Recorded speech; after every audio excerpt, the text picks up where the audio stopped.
Hello guys, Chris here and welcome back to another video. In this one, my friends, we're going to be testing Dying Light 1 and 2 on the GeForce RTX 4070. This one is the Gainward Ghost edition of the card. It's an MSRP model, it doesn't come overclocked out of the box, and I'm not pushing it further. You can see that we're running it with the latest Nvidia drivers as usual at the time of recording this video, and in Tech Power Up's GPU-Z, you can see almost all of its specs because it still does not support the 4070 for some reason. Over on the left, we're pairing it with the i5 13600K and 32GB of RAM, DDR5 6000 MHz in dual channel, and let's get right into it, shall we? Alright, let's start with the first game, Dying Light 1 from 2015, and we're playing this at 4K using maximum settings, aside from motion blur, film grain, and chromatic aberration. I also set the FOV to the maximum down here, by the way. Yep, there we go, and let's get to it.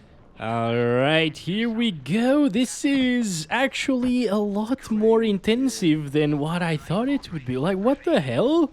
It's getting 80 FPS. I mean, it's not bad performance. I was just expecting better from a 2015 game on a 4070, right? This is, after all, closing performance to an RTX 3080. Was kind of expecting 120 FPS, you know, something like that.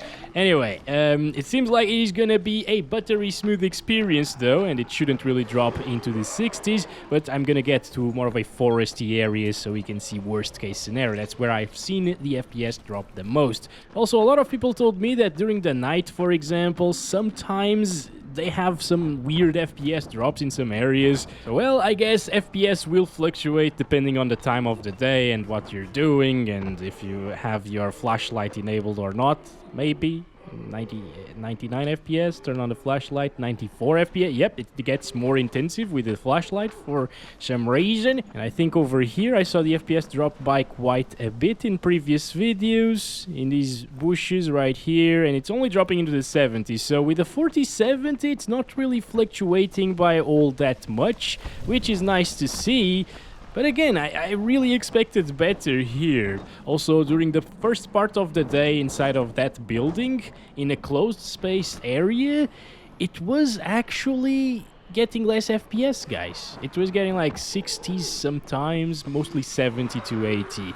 But yeah, FPS will vary depending on where you are, but most of the time you will be running around the streets of the map, of course, like this, with a ton of zombies around, and it can get pretty sweet frames per second, or a pretty smooth experience at least.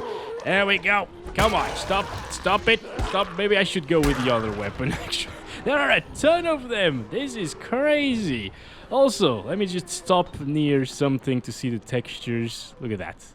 I mean, not too bad for a 2015 title to have these textures, right? I've seen recent titles with worse looking textures than these. I guess during the years, VRAM requirements went up by a freaking ton, while the textures themselves, they kind of stood the same or improved just slightly, you know? So yeah, if you bought this game, or if you... Can I actually grab this? Oh yes, thank you. Okay, there we go. Alright, good stuff, kind of. No, so many zombies. If you got this for free, for example, on Epic Game Store, and you got like a 4070, or if you were wondering what the 4070 can do here, well, this is it. 90 FPS average, 73.1% lows, 0 stutters, by the way, which is like a breath of fresh air coming from recent titles. It's just so smooth. That frame time is flawless. Let's stop it there though, and let's try it at 1440p. Okay, now we're at 2560 by 1440, still using the same highest settings aside from these, and the same FOV as well, of course. Don't care about that. Let's go. Oh my god, so we're actually getting like exactly double the performance of what we were seeing previously at 1440p. What? That's a little bit insane. You know, the scaling between 4K and 1440p. Well, maybe it's because it's an old title, basically, and it works a little bit differently. Newer titles usually see a bit less scaling you know.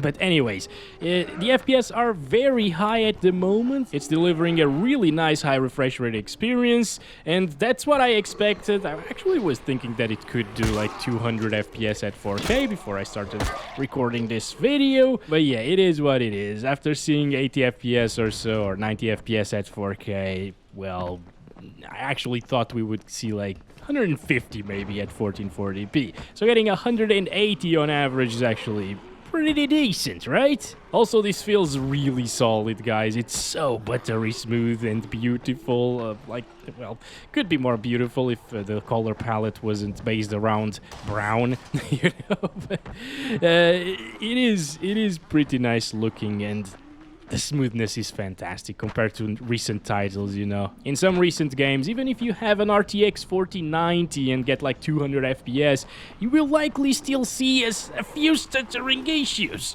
which obviously really suck, right? But here, it's so stable. It is perfect. It is magnificent. I love it. I love to go back to old titles that actually work well every now and again. It feels great. That's the same with GTA 5, you know? That's why I test that game so often. And also I'm running high refresh rate now and not at 4K because my capture cards, well, actually no capture card in the entire world supports 4K high refresh rates for some reason. It's dumb, I know. I wish they did. I already have the 4K 60 Pro Mark II from Elgato, and it only does 4K 60 Hertz. Yeah, but at 1440p I can run it at 120 Hertz, which is very, very smooth indeed. It feels really responsive. It feels amazing. It's gorgeous, my friends. It's gorgeous. Let's see the fire effect. Oh, we don't burn? Oh, no, we do. We do burn. We do burn. Still high refresh rate there. But, you know, again, I was really thinking that this game would perform better because it even runs on stuff like GTX 780s from back in the days. Even the GTX 560, I tested the minimum and recommended GPU requirements for this game, and even that 2011 GPU could play it absolutely fine. Well, at 720p, but it was still very, very enjoyable, and it looked great because it doesn't have baked-in TAA like 99% of the new titles, you know, so it wasn't soft-looking even at 1080p, and it was quite enjoyable.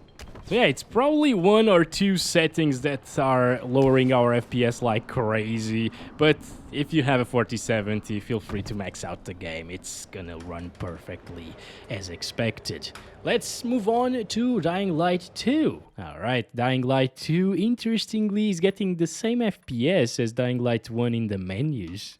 We're playing at 4K using no upscaling at the moment, so this is native resolution, and DirectX 12 high settings preset, but it says custom because the high settings preset sets it to DirectX 11, and I prefer D12 because we get to use asynchronous compute on the RTX 4070. Alright, here we go, getting 50s, that's pretty meh. Good thing is you got DLSS support in this game, so you can enable that, get almost the same visuals, and achieve 60 plus easily at high settings and 4K. But yeah, if you prefer native res, well, this is the performance that you get. Hopefully in this video I will make it to a point where it's not raining in this game, because it's annoying the crap out of me to have these raindrops in the screen every single time. Look at that. Looks really bad, right? So it's playable like this, but I wouldn't really do this, guys. I really prefer the 60 FPS experience here in Dying Light 1. Even though it is a single-player title, it's a first-person one. You don't really need very quick reactions, but, I mean, 60 FPS is what I'd aim for. 60 plus FPS, actually, not 60 on average. That's almost what we're getting here. Yeah, down here, it drops into the 40s at times. It might even drop into the high 30s in really intensive cutscenes and stuff like that. But most of the time, it will be around 50 to 55 average, I would say. All right, let's enable DLSS on quality and save that. And you get a little bit of a sharper image with DLSS, It's pretty similar. It's really, really close to what we saw at native resolution in terms of visuals, you know. And you get 60 plus pretty much at all times at the moment. So this is exactly the experience I'd go for if I was playing Dying Light 2 at 4K with the RTX 4070. It's really good now. Also, I forgot to tell you, but the only presets above high in this game are ray tracing and ray tracing high quality or high quality ray tracing. And those obviously will be way, way more intensive, not really adequate for this card at 4K at least. But at 1440p, I have seen that it performs quite well even with ray tracing enabled and DLSS. So there's that. How can I go up there again? Can I jump? No, of course not. This is not gonna work. Oh boy, maybe if I die I will respawn on top of a building or something. Well, I'm sure I will die in just a little bit. I'm not gonna do it on purpose. Okay? Because it happens a lot here in Dying Light 2, honestly. Alright, let's continue running around. Down here it gets less FPS anyways than when looking at the entire city even, which is interesting. Oh my god, can it just stop raining, man? It's so... You know what? I take it back. I will die on purpose. Jesus, that's ugly as heck. And it's taking them so long to kill me. Guys, can you please kill me? There we go, thank you. What was that jump?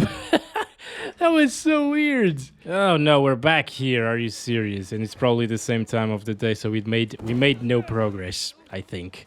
Well, anyways, we can check it out here. We were seeing like 50s, sometimes even 40s, high 40s, and now we're seeing 70s and 80s. Also, when it's raining, it's a little bit more intensive than when it's clear skies. So theoretically, we're testing it during worst case scenario, kind of, or a little bit worse than best case scenario at least. But no problems. If you want to play Dying Light 2, I can say that it's weird because Dying Light 1 looked a little bit better to me. Not gonna lie, like textures are of course a little bit better here in Dying Light 2. Maybe a lot better actually in some cases, but maybe it's just the time of the day and the rain making everything ugly. Should we try it with RT at 4K?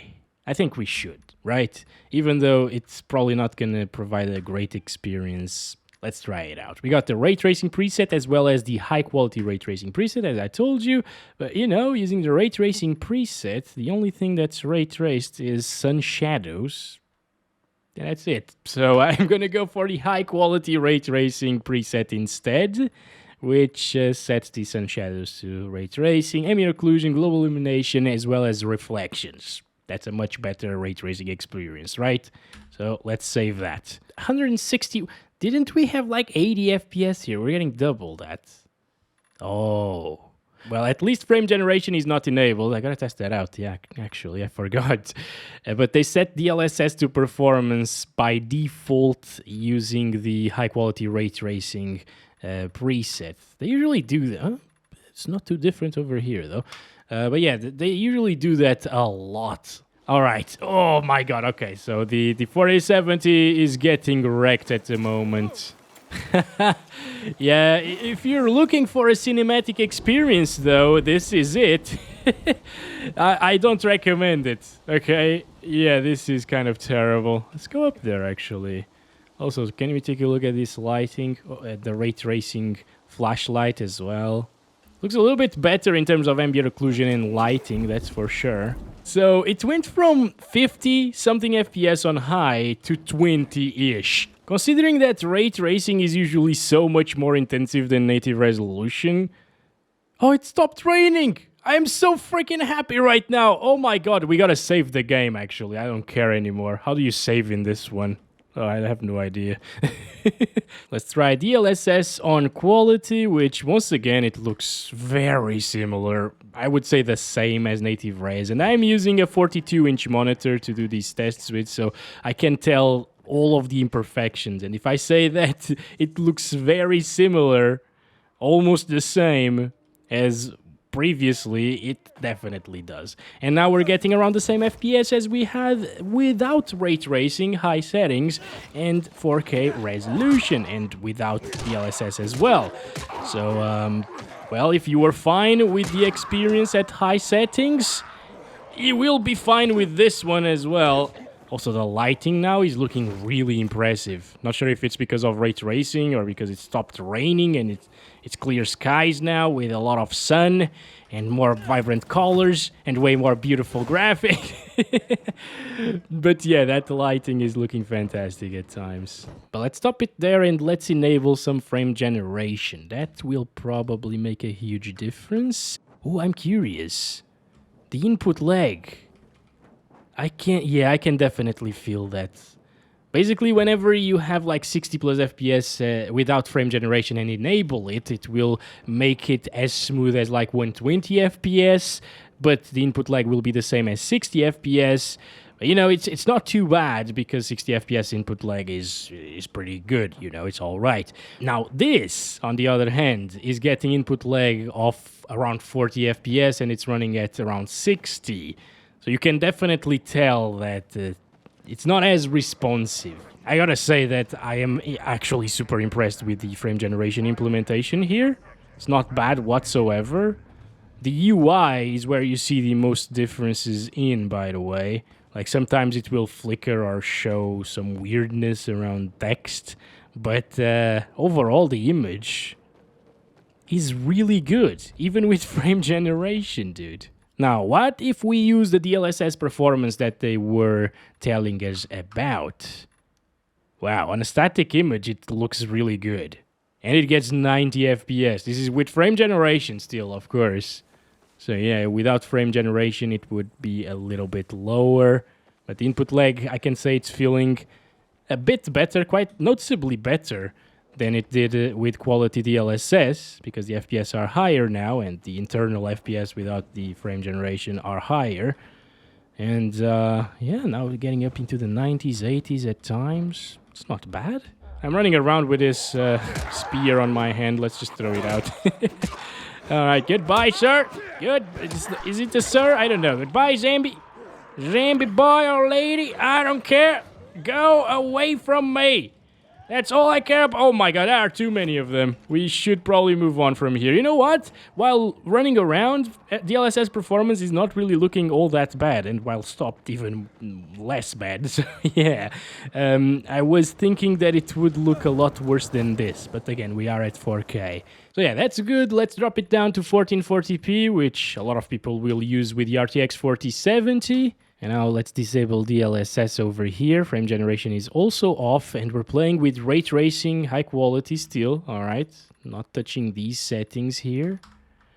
So at 4K, I would maybe either use performance DLSS with frame generation and the ray tracing enabled, or play with like high settings, because high settings still looked pretty good. You can tell the difference though with ray tracing enabled, so there's that. But yeah, I'd much rather have good visuals still. And oh boy, come on, can we fight this guy actually? Oh no, wait, whoa boy, no, open your parachute, thank you. Okay, we're alive somehow. Holy crap, dude. Flipping bastards. Anyway, as I was saying, I would probably choose the high settings at 4K. With the DLSS, I feel like it still looked good and it performed way better. So let's stop it there now. This is native resolution with ray tracing, which is... it's very intensive, obviously. So enabling DLSS on quality and 1440p should put us above 60. Oh, yes, it does. All right. Now at 1440p it's another story. I would actually choose to play like this. Again, you can tell the difference between the ray tracing on and off in this game. And, well, as long as you get 60 plus, I'd be fine with the experience. And it's exactly what it's getting right now. And once again, DLSS on quality looks like native resolution in this game. So... just do this, guys. Yeah, with a 40 series GPU at 1440p, apparently ray tracing is very doable in a ton of games. and it's certainly super nice here in Dying Light 2. Another thing that I like or love about this game is that it's not stuttery. It used to be stuttery back when it came out, but now it's just great. It's super stable. And it's also running DirectX 12, of course. Don't forget about that. A lot of developers just can't really optimize the X12 games to run without stuttering, but these developers, they could do it. So let's jump here while we're up into the air. Nobody can hurt us. And let's enable the frame generation. See, just for curiosity, you know. Still looking really good. Although maybe slightly softer, so I'm actually gonna use a bit more sharpening. Turn that up to 100. Yeah, it looks slightly sharper. Very, very slightly sharper. Almost can't tell a difference, honestly. But alright, now we're into the 100s. Now it will never drop from 60. And again, it's looking very similar to Quality DLSS, which looked very similar to native resolution here. Inside of here... Oh yeah, it's interesting to take a look at the FPS inside, because Dying Light 1 was more intensive inside, as I told you. But it is running very well. Alright guys, I guess that's been it for this one. Thank you very much for watching. Of course, if you don't want ray tracing, even at 1440p, you can expect hundreds of frames per second. Well, not hundreds, but 100 plus FPS on high instead of ray tracing presets. And I will hopefully catch you in the next one very soon.